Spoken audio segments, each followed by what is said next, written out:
Hi everyone and welcome to Creative Cakes by Sharon. Today I'm going to show you how to make a delicious raspberry and white chocolate mud cake. This cake is based on my white chocolate mud cake recipe with a little raspberry twist. It's decadent and sweet with a little hint of tartness. So let's get started. I have all the ingredients I need for my cake here, and you can get a full list of everything, including all the measurements I'm using, in the description box below. The first thing I need to do is melt the butter in my pan, and the stove is on a low heat. Once the butter has melted, I need to add in the milk and stir the liquid around so that the milk warms up and is roughly the same temperature as the melted butter. I can now add the vanilla extract, followed by all of the sugar. It's important to keep stirring the mixture so that none of the sugar sticks to the bottom of the pan and starts to crystallize. Because the liquid is nice and warm, but not boiling, you'll find that the sugar dissolves fairly quickly, and as soon as it has, I can add in the white chocolate and continue stirring to help the chocolate fully melt into the liquid.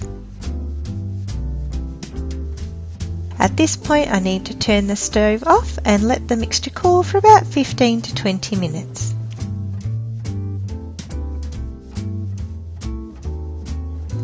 Now here I have my two types of flour which I've combined together and need to sift straight into the pan and stir until it's well combined.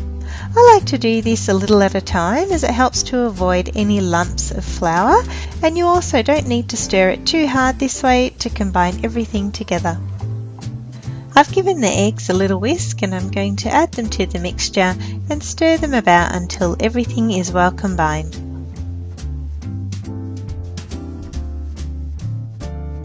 Now I'm going to add about 3/4 of my raspberries into the mixture and stir them in well.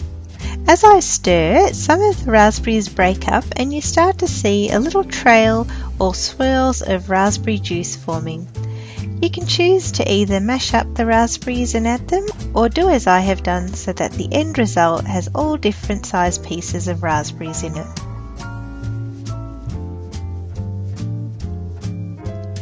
Now that my mixture is all ready, I'm going to transfer it into my pans.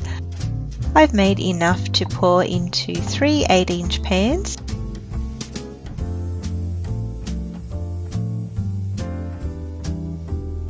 And just for that added extra raspberry flavour, I'm going to add a few more raspberries into each of the pans and press them into the mixture with my spatula.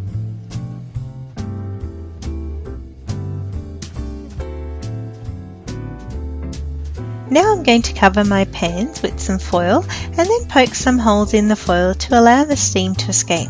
You can easily do this with a skewer or a toothpick or any other sharp pointy object. I like to do this so that the top of my cake doesn't get too brown or even burn, because this cake takes quite a while to bake and it also helps to get a nice even cake. So once I've covered all of my pans, it's now into a preheated oven for about 1 hour and 45 minutes. Of course, each oven distributes heat differently, so check your cake after about 1.5 hours. Simply insert a skewer into the center of the cake. If it comes out clean, the cake is ready. If not, let it cook a little longer.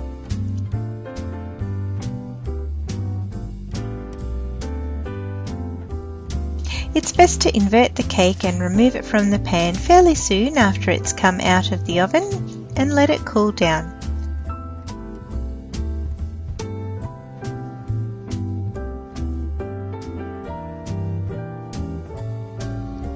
Then of course there's only one thing left to do, and that's of course to cut a slice and enjoy your hard work. So guys, once again, I hope you've enjoyed watching me make my raspberry and white chocolate mud cake. I can tell you that it's absolutely delicious. It's one of my favorites. If you did enjoy this tutorial, don't forget to go ahead and give it a thumbs up. I make this cake very often, so I can guarantee it's a tried and true recipe. If you're not already a subscriber, please click on the subscribe button and show your support. In return, you'll be updated with all of my weekly creative cakes and recipes. I love hearing your feedback, so drop me a line in the comments section below, and don't forget I always love seeing photos of anything you recreate at home that you've learnt off my channel. So connect with me on Facebook, Pinterest, Instagram and Twitter to share your pictures. Feel free to check out some of my recent videos which I have on screen now for you. I'm sure you're going to enjoy them as well. I hope you tune in next time, and as always, thanks for watching.